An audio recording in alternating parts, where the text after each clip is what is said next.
광고할 때 영화 이야기 나왔으니까 우리 영상 하나 보면서 말씀 나누겠습니다.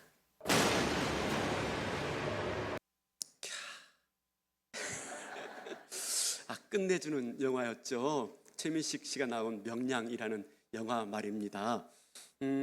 대충 다 아실 텐데 임진왜란에서 큰 승리를 거둔 그 이순신 장군이 3도 수군 통제사가 되어 충청, 전라, 그 다음에 경상까지 아우르는 아주 막강한 지역을 관할하는 통제사가 되어집니다. 근데 그 이후에 선조 임금이 이순신에 대해서 신뢰하지 못하고 역모를 꾸몄다라고 해서 그를 파직하고 감옥에 가둬버립니다.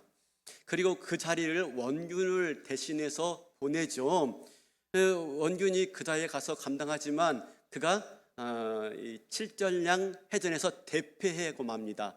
전선 600척 가져나갔는데 148척을 그냥 완파당하고 맙니다.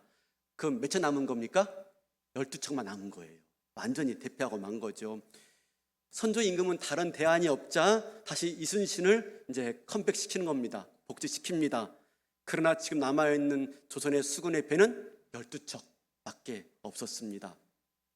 그러자 선조는 이 사실을 알고 이순신에게 편지를 보냅니다. 수군으로 싸우기는 힘드니 이제 육지에서 권율 장군 아시죠? 행주대첩을 했던 권율 장군과 힘을 합쳐서 육지에서 싸우게라고 합니다. 그러자 이순신은 이 선조에게 눈물겨운 장계를 올려 보내는데 그 가운데 우리가 기억하는 불후의 명언이 있죠. 아까 보았죠. 아직 신에게는 12척의 배가 남아 있사옵나이다. 죽을 힘을 다해 싸운다면 능히 싸워 이길 수가 있습니다. 전선의 수는 비록 졌지만 신이 살아있는 한 감히 적은 우리를 넘보지 못할 것입니다. 아주 멋진 말을 합니다. 나라는 임금은 이순신을 버렸지만 이순신은 나라를 버리지 않아요. 마침내 이순신이 그 12척의 배를 가지고 왜군 330척 배를 물리칩니다. 이건 세계 해전사에도 유례가 없는 아주 놀라운 대승을 거둔 그런 기록적인 승리가 되어지죠. 이런 예수님의 이 이야기를 소설로 만든 사람이 있습니다. 그 소설이 칼의 노래, 김은 씨가 쓴 칼의 노래라고 하는 아주 명작이죠. 적군이 누구고 아군이 누군지 알 수 없는 그 시대에 이순신의 모습을 그렸는데요. 성웅 이순신이 아니라 인간 이순신을 그린 거예요. 모함과 그리고 질투와 시기와 난무하는 그 시기에 고뇌에 찬 이순신의 그런 결단 모습들을 그린 책이 뭐냐면 칼의 노래입니다. 김은 씨가 이 책을 출간한 다음에 독자들과 대담하는 시간을 가졌어요. 내가 만난 이순신이라는 주제로 김은 씨가 독자와 대담을 하는데 그 대담의 포커스가 뭐냐면 이순신의 침묵입니다. 이순신의 침묵. 이순신이 연전연승한다라는 얘기 듣고 시기해가지고 그에게 모반의 음모가 있다라고 이제 그렇게 고발해가지고 관직을 박탈하고 감옥에 갇히게 되어지죠. 근데 전세가 어려워지니까 순종은 다시 그를 불러내고 있는 겁니다. 네가 나가서 좀 막아봐. 여러분, 그런 순종의 제안에 대해서 일반 사람이라면 어떤 마음을 갖게 되었을까요? 나 같으면 어떤 마음일까요? 언제는 내치고 언제는 또 필요하니까 부르고 나 안 해. 그죠? 아마 그랬을 것 같아요. 이순신도 사람일진데 그런 선조의 그런 부름에 대해서 아마 분노가 일어났을 것이고 마음에 아마 적개심이 타올랐을 것 같습니다. 근데요, 그거에 대해서 이순신 장군은 한마디도 하지 않아요. 그가 죽을 때까지 자기가 당했던 그 억울한 일들, 그 부당한 대우에 대해서 그런 음모도 아닌 음모에 얽매여가지고 당했던 그 모든 일들에 대해서 죽을 때까지 이순신은 입을 열지 않아요.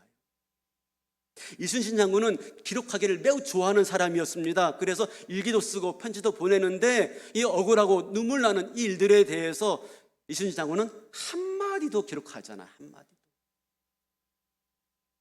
난중일기 유명하지 않습니까? 그 난중일기를 보면은 이순신 장군 쓴 난중일기를 보면은 병사들의 이름, 또 군관들의 이름, 그리고 그 마을에 살고 있는 어른들의 이름, 노인들의 이름, 심지어 노비들의 이름까지 다 적을 정도로 꼼꼼하고 세심한 사람입니다. 근데 자신의 억울함을 한마디도 남기지 않아요. 그리고 그 일들에 대해서 분노하지도 않고 침묵해요. 마침내 이순신 장군은 그 침묵을 바탕으로 나가 싸우죠. 그리고 명량해전이라는 대승을 거두게 되어집니다. 단 12척의 배를 가지고 말입니다. 그래서 많은 사람들이 그렇게 말합니다. 이 김훈이라는 사람이, 저자가 그렇게 말합니다. 만약 이순신이 그 자신의 억울함에 대해서, 또 조정의 그런 부당함에 대해서 억울함을 토로하고, 그런 부당함을 토로하고, 그 모든 것들에 대해서 힘을 쏟고 그걸 해소하기 위해서 애썼더라면 아마 명량해전 같은 기적은 없었을 것입니다 라고 말을 해요. 그래서 명량해전, 이 대승은 바로 침묵이 만들어낸 기적입니다 라고 말을 합니다. 침묵이 만들어낸 기적. 그 침묵 속에 담겨있는 그 이순신 장군의 의국투정이 명량해전이라는 놀라운 기적을 만들어냈다는 말입니다. 근데 여러분 아십니까? 성경에는요, 이보다 더 깊고 더 푸른 침묵이 나옵니다. 누구의 침묵이죠? 우리 예수님의 침묵이에요.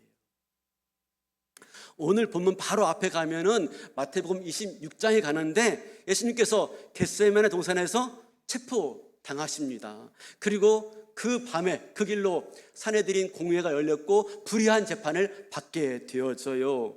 유대 종교 지도자들은 예수님이 성전을 허물고 사흘 만에 짓겠다라고 말했다는 걸 트집 잡아가지고 이건 신성모독이니 사형에 처해야 된다라고 하는 재판을 합니다. 그런데 이런 재판이 진행되는 동안 예수님은 시정일관 침묵하세요. 우리 26장 61절 63절 볼까요? 이르되 이 사람의 말이 내가 하나님의 성전을 헐고 사흘 동안에 지을 수 있다 하더라 하니 대제사장이 일어서서 예수께 묻되 아무 대답도 없느냐 이 사람들이 너를 치는 증거가 어떠하냐 하되 예수께서 침묵하시거늘 예수께서 침묵하시거늘 예수님이 침묵하세요. 그런 고발과 고소에 대해서 예수님이 아무 말도 하지 않는 거예요. 그리고 나서 이제 장면이 바뀝니다. 예수님이 어디로 가냐면 빌라도의 법정으로 빌라도의 재판을 받게 되어집니다. 그게 오늘 본문의 배경이에요. 왜 그러냐면 당시 유대인들은 로마의 지배하에 있었기 때문에 아무나 처벌하거나 아무나 처형할 수가 없었어요. 로마 관리의 지도와 감독 아래서만이 그런 형 집행이 이루어졌기 때문에 이제 로마 총독인 빌라도의 재판을 받도록 데리고 나온 겁니다.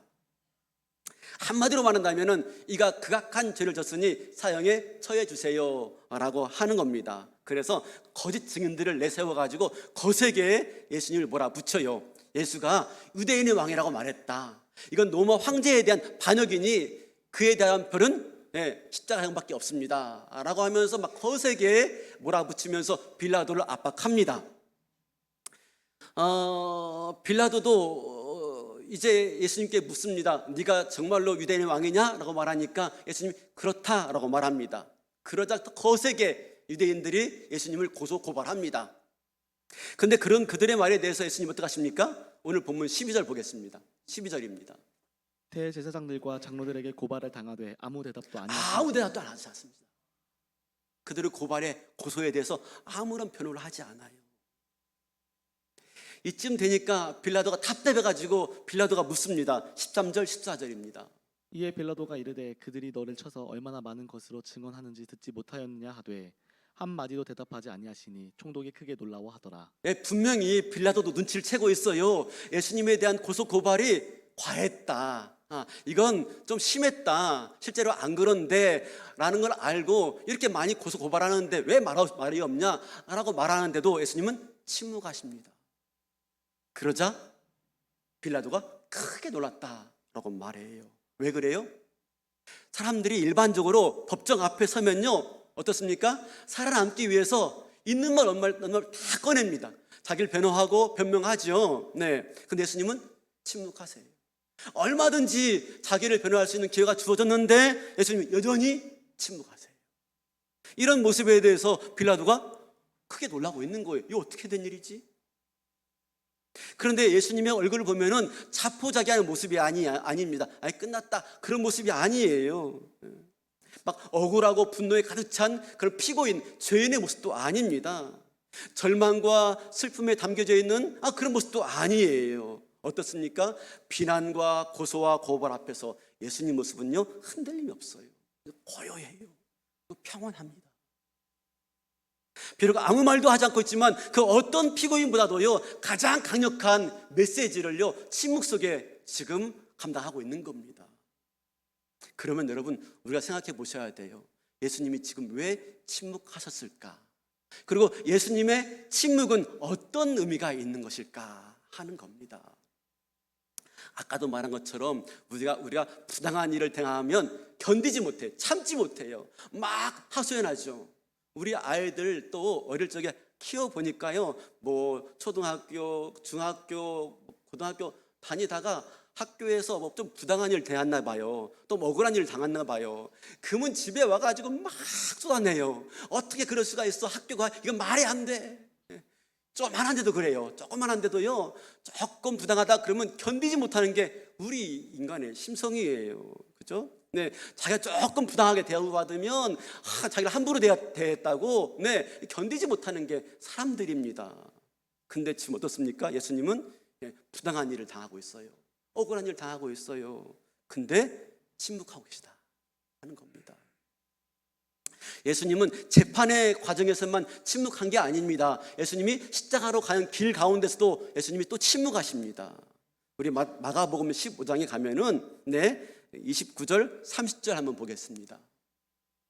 지나가는 자들은 자기 머리를 흔들며 예수를 모욕하여 이르되 아하 성전을 헐고 사흘에 짓는다는 자여 내가 너를 구원하여 십자가에서 내려오라 하고 조롱하는 거죠. 비난하는 것이죠. 야 네가 하나님의 아들이면 내려와봐. 근데 예수님은요 한마디 안 하세요. 침묵하세요. 그뿐 아닙니다. 대제사장과 서기관들도 예수님을 희롱합니다. 31절 32절입니다. 그와 같이 대제사장들도 서기관들과 함께 희롱하며 서로 말하되 그가 남은 구원하였으되 자기는 구원할 수 없도다. 이스라엘의 왕 그리스도가 지금 십자가에서 내려와 우리가 보고 믿게 할지어다 하며 함께 십자가에 못 박힌 자들도 예수를 욕하더라. 네, 대제사장과 서기관만 그렇게 하는 게 아니라 예수님과 함께 못 박혔던 그 십자가의 광도도 말하고 있는 것입니다. 너도 내려와서 네가 하나님의 아들이거든 내려와서 우리를 구원해봐 라고 하면서 조롱하고 있는 것이죠. 멸시하고 있는 것이죠. 그런데 이런 조롱과 멸시에 대해서도 우리 주님이 침묵하고 계세요. 왜 그랬을까요? 왜? 그리고 그 침묵의 의미가 뭘까요? 대체 참 궁금해요. 그죠?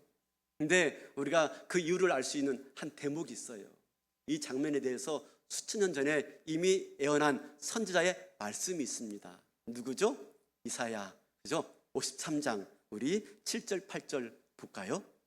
그가 곤욕을 당하여 괴로울 때에도 그의 입을 열지 아니하였으며 마치 도수장으로 끌려가는 어린 양과 털 깎는 자 앞에서 잠잠한 양 같이 그의 입을 열지 아니하였도다. 예, 입을 열지 않았대. 침묵했대요. 그 이유가 뭐죠?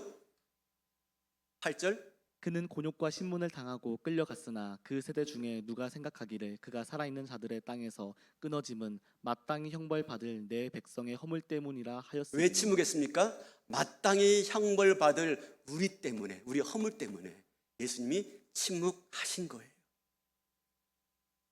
예수님이 그토록 조롱과 멸시를 받으면서도 또 재판정 앞에서도 고소와 고발을 받으면서도 침묵하신 이유가 뭐라고요? 우리의 죄악을 하나님께서 예수에게 담당시켰기 때문입니다. 우리의 죄악을. 그렇습니다. 예수님의 지금 침묵은 뭐죠? 우리의 죄를 지고 가야만 그래야 우리를 대속할 수 있다는 이 하나님의 높고 깊은 그 뜻을 이루기 위한 뭡니까? 그 침묵이에요. 침묵. 베드로전서 2장 23절 25절 볼까요? 이렇게 말합니다. 욕을 당하시되 맞대어 욕하지 아니하시고 고난을 당하시되 위협하지 아니하시고 오직 공의로 심판하시는 이에게 부탁하시며 친히 나무에 달려 그 몸으로 우리 죄를 담당하셨으니 이는 우리로 죄에 대하여 죽고 의에 대하여 살게 하려 하심이라. 그가 채찍에 맞음으로 너희는 나음을 얻었나니. 너희가 전에는 양과 같이 길을 잃었더니 이제는 너희 영혼의 목자와 감독 되신 이에게 돌아왔느니라. 예수님이 저들의 고발에 대해서 할 말이 없어서 침묵하신 게 아니라 우리의 죄를 짊어지시기 위해서 예수님이 침묵하신 겁니다. 한번 생각해 보세요. 우리가 누군가의 죄를 대신 짊어지겠다고 하면서 나의 결박을 주장한다는 게 말이 될까요? 내가 누군가의 죄를 대신 내가 감당하겠다고 하면서 아니 근데요 저는 결백해요, 결백한데 내가 그냥 감당하려고요, 그게 말이 되겠습니까? 그죠? 우리 죄를 짊어지시기 위해서 본인이 변명하지 않으시고 침묵하신 거예요. 우리를 위한 하나님의 그 대속 사역을 감당하시기 위해서 예수님은 묵묵히 그 십자가의 길을 걸어가신 것이지요. 예수님의 침묵은 우리를 향한 하나님의 놀라운 사랑인 것입니다. 그걸 아시기에 주님이 그 길을 가신 거예요. 그래서 우리는 예수님의 그 침묵 덕분에 침묵으로 시종일관 그 십자가의 길을 걸어왔기 때문에 마침내 침묵 가운데 그 십자가를 완성했기 때문에 우리가 이제 죄에 대해서 죽었고 의에 대해서 다시 산 자가 된 줄로 믿습니다. 그래서 우리는 의로운 자예요. 예수님 십자가 때문에, 그분의 침묵 속에 잉태되은 십자가 때문에. 이게 예수님의 침묵의 의미예요. 우리를 향하신 하나님의 뜻을 이루기 위해서 예수님 침묵하신 거죠. 마침내 우리의 구원을 이루신 겁니다. 이순신의 침묵은요, 나라를 구하는 기적이 되었어요. 예수님의 침묵은요, 우리를 살리는 하나님의 구원의 기적이 된 줄로 믿습니다. 아름다운 침묵, 우리가 지금 같이 보고 있지 않습니까? 사랑하는 성도 여러분, 지금 이 예수님이 저와 여러분과 함께 하고 계신 줄로 믿습니다. 어떤 분들이 그래요. 왜 예수님 침묵하고 계시냐? 왜 나에게 말씀하지 않으시냐? 예수님이 왜 내 기도에 응답하지 않으시냐? 우리가 그렇게 하소연할 때가 많이 있어요. 근데요, 여러분, 이미 우리는 예수님의 침묵 속에 예수님의 사랑과 예수님의 우리를 향하신 하나님의 놀라운 계획들을 다 보았어요. 예수님이 침묵하시지만 우리에게 말이 없는 게 아니라 하나님의 놀라운 계획들을 보여주시기 위해서 침묵하신 줄로 믿습니다. 마찬가지로 지금도 우리는 그 예수님의 침묵 속에서 우리를 향하신 하나님의 놀라운 계획과 그 계획을 이루시기 위해서 오늘 또 우리를 위해서 중보하고 계신 예수님의 그 아름다운 사랑의 음성을 들을 수 있어야 될 줄로 믿습니다. 침묵 속에 담겨져 있는 예수님의 귀중한 음성을 들어야 되는 거죠. 이런 말이 있습니다. 빈 수레가 요란하다. 그죠? 빈 수레가 요란해요. 수레에 뭐가 가득 담겨 있으면 조용합니다. 이 말은 무슨 말입니까? 소리가 많아, 말이 많아, 침묵하지 않고 이야기하고 변명하고 하소연하고, 이건 뭐죠? 그 일로는 이룰 수 있는 게 없더라라고 하는 겁니다. 침묵이 오히려 놀라운 역사를 만들어내는 겁니다. 그러므로 우리는 어떻게 살아가야 돼요? 예수님처럼 같이 그분을 따라가야 되는 것입니다. 억울한 일이 많이 있죠. 부당한 일 당할 때가 많이 있죠. 예수 믿는다는 것 때문에 고난 당할 때도 많이 있습니다. 근데 그때 원망하거나 불평하지 마시고 이 십자가 앞에서, 이 불의한 재판 앞에서 침묵하고 계신 주님을 깊이 묵상할 수 있길 바라겠습니다. 그리고 내가 가야 할 길을 예수님처럼 묵묵히 걸어가는 그런 결단이 있기를 바랍니다. 침묵하신 것처럼 보여도 우리 주님은요, 침묵하지 않으십니다. 다 보고 계시고 다 알고 계십니다. 그 가운데서도 하나님의 뜻을 이루기 위해서 지금 주님은 우리와 함께 하고 계신 겁니다. 사람들은요, 말하는 걸 막 좋아해요. 하루에도 수만 마디의 말들을 하고 쏟아냅니다. 근데 아십니까? 여러분, 말이 많으면 뭐가 많다고요? 실수도 많아요. 후회할 일도 많이 생깁니다. 말이 적으면요, 실수도 적고 후회할 일도 적어져요. 그러므로 우리에게 필요한 건 무엇입니까? 침묵할 수 있는 힘, 침묵할 수 있는 용기, 침묵할 수 있는 능력이 필요한 거예요. 어떤 여인이 지혜로운 노인을 찾아갔답니다. 현인이죠. 지혜로운 노인을 찾아갔어요. 제가 남편과 다툼 때문에 살 수가 없어요. 매일매일 싸우고 매일매일 다투고 지긋지긋해서 못 살겠어요 라고 말하니까 이 현인이 여인에게 작은 이 물이 들어있는 물병을 주더랍니다. 그러면서 남편과 다투기 전에 반드시 이 병에 있는 물 한 모금을 입에 물고 있어라 라고 당부합니다. 절대로 그 물을 마시지 말고 입에 물고 남편과 있어라 라고 말합니다. 그러니까 이 여인은요, 남편이 시비를 걸 때마다 그 물병을 찾아가지고 물을 마셔요. 근데 넘기진 않고 입에 물고 있는 겁니다. 그러다 보니까 싸울 일이 없어져요. 가정이 조용해져요. 다시 남편과 화목하게 된 겁니다. 그러자 이 여인이 현인을 찾아와가지고 막 신기한 듯 말을 합니다. 어르신, 이거 참 신기한 물이네요. 도대체 이 물이 뭡니까? 너무 신기한 물 같습니다 라고 말하니까 그 노인이 말을 하더랍니다. 그 물은요, 평범한 물이에요. 단지 침묵이 신비로울 뿐입니다 라고 말하더래요. 침묵이 신비로운 거예요. 많은 말보다 침묵이 더 필요하다라는 말인 것이죠. 그렇습니다. 침묵은요, 그 어떤 언어보다 가장 강력한 거예요.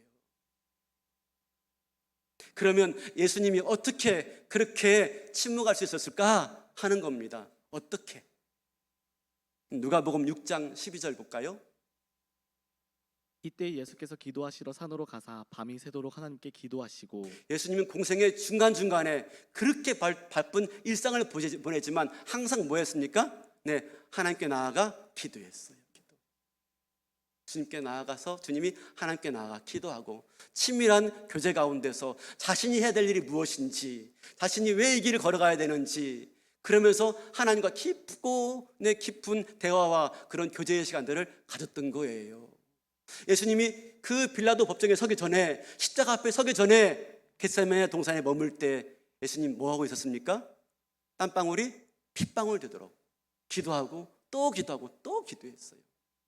하나님, 할 수만 있거든 이 잔을 내게서 옮기옵소서. 그러나 내 뜻대로 마옵시고 아버지의 원대로 하옵소서 라고 하면서 자신을 보내신 하나님의 뜻이 어디 있는지, 이 인류를 향하신 예수님 하나님의 놀라운 구원 계획이 무엇인지 묻고 또 묻고, 그 가운데 마침내 하나님의 뜻을 깨닫고 본인이 고뇌에 찬 결단을 한 겁니다.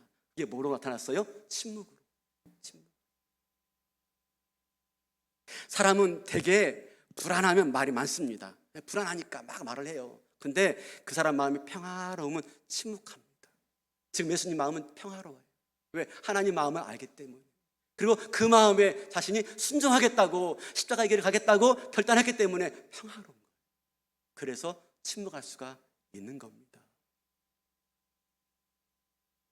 오늘 이 예수님의 침묵과 그리고 이순신 장군의 침묵을 보면서 우리가 한 가지 깨닫는 건 뭐냐면, 우리가 어디에 집중할 것인가, 어디에 집중할 것인가. 사명이 사명. 나를 보내신 아버지의 뜻이 무엇인지, 자기를 부르신 이 선조 임금의 부르심의 의미가 무엇인지 사명에 집중하니까 마침내 침묵할 수가 있는 거예요. 여러분, 내가 중요한 게 아니에요. 나의 자존심, 내 주장, 여러분 그게 중요한 게 아닌 것이죠. 우리가 집중할 것은 내가 아니에요. 우리가 집중할 것은 나를 보내신 이의 뜻이 무엇인지, 나를 향하신 하나님의 계획이 무엇인지, 여기에 집중할 때 우리는 마음의 고요함을 얻을 수 있고 평온함을 얻을 수 있고 마침내 침묵할 수가 있는 거예요. 복음성가 중에 손경민 목사님이 쓴 찬양 가사가 있는데, 행복이라는 노래 아시죠? 2절에 보면은 이렇게 나와 있습니다. 눈물 날 일 많지만 기도할 수 있는 것, 억울한 일 많으나 주를 위해 참는 것, 비록 짧은 작은 삶 주 뜻대로 사는 것, 이것이 나의 삶의 행복이라오. 뭐가 행복이에요? 나를 주장하는 게 행복이에요? 내가 살아나는 게 행복이에요? 내가 자존심이 막 세워지는 게 그게 행복이 아니라는 겁니다. 주 뜻대로 사는 것, 그러기 위해서 기도하고 엎드리고 침묵으로 일관하는 삶이, 그게 행복이래요. 그게 행복. 결국 예수님은 그 길을 걸어갔던 것이죠. 겟세마네 동산에서 기도함으로 또 새벽 미명에 나가서 기도함으로 자기를 향하신 하나님의 뜻이 무엇인지 알고 그 뜻을 이루기 위해서 걸어간 그 걸음이 행복이었다. 그게 진정한 승리였다.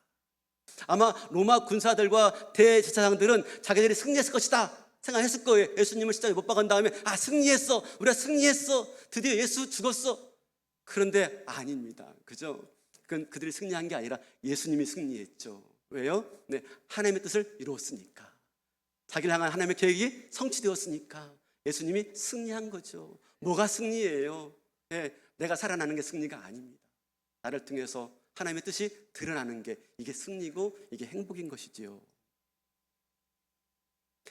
제가 이 침묵에 대해서 좀 더 알기 위해서 어제 인터넷을 좀 찾아보니까 한 책을 발견했어요. 그 책 제목이 뭐냐면 침묵의 세계라는 책입니다. 근데 이 책은 누가 썼냐면은 그 독일에서 출생했고 스위스에서 활동했던 의사이며 철학자인 막스 피카르트, 피카소가 아니라 피카르트가 쓴 책인데 침묵의 세계라는 책인데요. 재밌는 말이 있는 거예요. 그래서 제가 가져와 봤습니다. 뭐냐면 태초에 말이 있기 전에 먼저 침묵이 있었다. 무슨 말이지? 태초에 말이 있기 전에 먼저 침묵이 있었다. 태초에 창세기 1장 3절에 가니까 빛이 있으라 하나님 말씀하시니까 빛이 있었죠. 그 전에 창세기 2장에 뭐라고 나옵니까? 이렇게 나옵니다. 땅이 혼돈하고 공허하며 흑암이 깊음 위에 있더라. 침묵이 있는 거, 침묵 가운데 마침내 하나님이 말씀하시니까 빛이 생기고 땅이 생기고 모든 것들이 창조가 시작되는 것입니다. 무슨 말이죠? 우리가 많은 말들을 해요. 근데 그 많은 말들이 정말 능력 있고 힘 있는 말씀이 되기 위해서는요, 침묵이 만들어내는 말, 침묵이 잉태한 그 말이 능력이 있다는 거예요. 우리가 많은 말들을 합니다. 수많은 말들을 하고 살죠. 말하지 않고 살 수가 없어요. 그죠? 근데 그 말이 정말 잡소리가 아니고 잔소리도 아니고, 그죠? 이간질도 아니고 시기가 질투가 아니고 정말 그 말이 살리는 말, 사랑하는 말, 능력 있는 말, 기적 같은 말이 되기 위해서는요, 먼저 뭐가 있어야 된다고요? 침묵. 그러면서 이렇게 말합니다. 침묵은 말의 안식입니다. 침묵은 말의 안식이래요. 왜? 우리 몸에도 안식이 필요하잖아요. 그러니까 6일 동안 5일 동안 열심히 일하고 좀 쉬어야 하잖아요. 땅도 좀 쉬어야 하잖아요. 안식이 필요합니다. 말에도 안식이 필요하다는 거예요. 그게 뭐래요? 침묵이래요. 침묵. 그런데 침묵이 필요한데 사람이요, 말 언어를 배우는데 태어나가지고 2살, 3살쯤 되면 말을 배운대요. 그러니까 사람이 말을 배우는 데는 2년, 3년 걸리는데 사람이 침묵을 배우는 데는요, 오랜 시간이 걸린대요. 오랜 시간. 말을 배우는 데는 2년, 3년, 침묵을 배우는 데는 오랜 시간. 어떻게? 예수님과 함께 동행하는 거죠. 예수님과 함께 걸어가는 거죠. 예수님과 함께 교제하며 나가는 겁니다. 순간순간 어떻게? 주님 앞에 침묵으로 서는 거예요. 내 모든 마음 다 아시는 주님, 내 모든 억울함과 부당함 다 아시는 주님, 내 모든 사정 다 아시는 주님과 침묵의 그런 긴 시간들을 가질 때 마침내 침묵이 빚어낸 아름다운 말이 뭘 만들어내요? 삶의 기적을 만들어내더라 하는 거예요. 사랑하는 성도 여러분, 오늘 또 저와 여러분이 살아가는 삶, 억울한 일 많고 답답한 거 많고 하소연할 거 많고, 그렇죠? 때로는 또 견디지 못하는 것 때문에 불평도 해야 되고 할 말이 많아요. 또 오늘 또 가정예배 학교 시작되어지는데 또 가정예배 드리면서 또 할 말이 많아요. 예배만 드려야 되는데 예배를 통해서 또 엄마로 또 아빠로 또 막 잔소리가 많아요. 그거 예배 아닙니다. 그죠? 뭐가 만들어내는 말이 진짜 힘 있는 거예요? 침묵이 만들어내요. 우리 삶 속에서 오랜 침묵 가운데 주님과 교제하는 그런 긴 침묵의 시간을 통해서 만들어낸 그 말이 마침내 내 삶의 능력이 되어지고 내 삶의 기적으로 만들어지는 아름다운 결과가 있기를 주님의 이름으로 축원합니다. 이순신의 침묵이 나라를 구했어요. 예수님의 침묵이 저와 여러분을 구원하신 줄로 믿습니다. 그 모습 보고 우리도 주님과 함께 침묵하는 그 침묵 가운데 그렇게 예수님과 교제하고, 그리고 그 침묵으로 빚어낸 그 말 한마디가 사람을 살리고 세상을 변화시키고 우리 주변을 새롭게 하는 놀라운 아름다운 기적의 열쇠로 쓰여지는 은혜가 있기를 주님의 이름으로 축원합니다.